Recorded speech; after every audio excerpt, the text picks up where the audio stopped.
Oh, what is up, Millennial Nation worldwide? I am the OG Millennial. Thanks for tuning in. Like, comment, share, and subscribe. Um, right now, we kind of got some sad news here in California. As I mentioned in the last video, we are back in fire season. And unfortunately, we have a couple fires here in California that have broken out again here in Southern California. We have an area called the Valley, which contains a whole bunch of smaller cities on the other side of the Hollywood Hills. Near the Burbank and Glendale area, it's a lot of dry brushland in that part of the valley. Also, Sun Valley is out there. And these are the cities that are now affected and are under a fire evacuation warning, right? So it's titled the Sandy Fire. And yesterday, excuse me, it burned about 800 acres.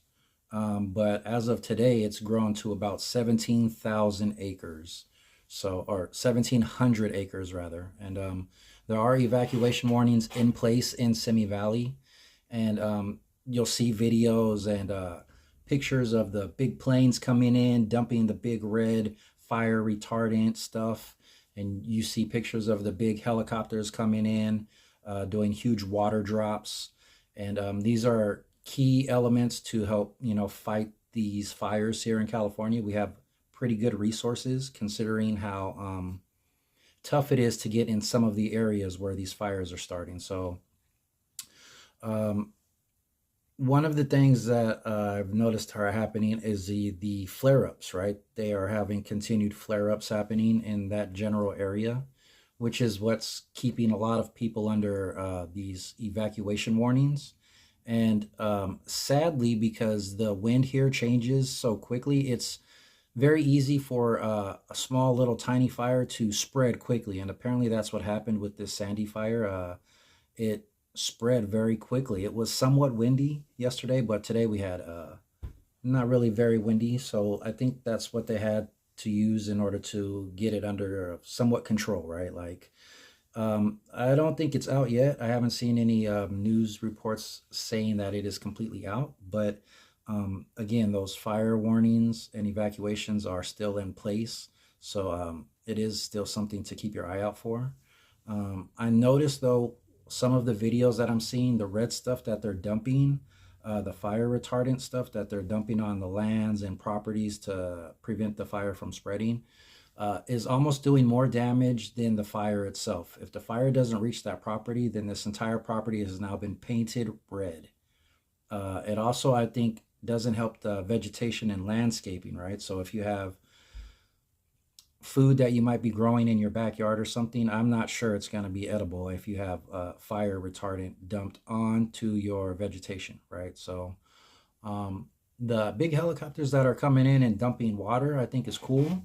I would like to see more information giving about what is the actual chemicals inside of the red fire retardant, right? Like, especially if it's going to give you a complete house paint job, right? And completely repaint your roof. And I'm not trying to make light. This is a serious, serious matter, serious situation. Just like the other fire that's happening here in California. That one is an island fire, though. I'm not sure if it happened on the same day or not, but if I'm correct, the reason why this island fire started was because of a person crashing their boat on the island. And from there, I guess it sparked a small fire, and because it's an island, it just spread. And that one is set to have claimed. The island is called the Santa Rosa Island, and it's apparently it's burned about a fifth of the entire island. Um, and so that's equivalent to about 14. On the report, it said 14,600 acres have burned, and apparently it's at 0% containment. So it seems, since the planes and helicopters are preoccupied here in the valley, that they probably don't have too many resources to use in order to get to this island. So I think they're just going to let it burn. And I know that a lot of the EPA government agencies are kind of in an uproar because of all of the vegetation and natural life, I guess, that's on this island. not being rescued or saved, I guess, I think is a little ridiculous in my opinion. But I definitely agree with the utilization, right, of resources being here where there are actual homes and people's lives in danger. So this is Los Angeles and this is California for you.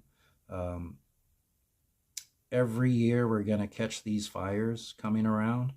And although almost none of them happen naturally, because of California's natural topography, it's very easy for it to spread quickly, right? All it takes is one good gust through a canyon area to spread a small wildfire into acres of fire. And a lot of it has to do with that dead brush out there that I've been talking about for a couple years now. And if you're listening to any of the California governor's debates, or if you've been listening to the Karen Bass released text messages about her flying before the fires happened last year, you'll see that there isn't really much being done to prevent these fires from happening again and again and again. So, definitely with these elections coming up for California governor and mayor, these fires happening, it gives people something to think about, right? It almost reinforces the points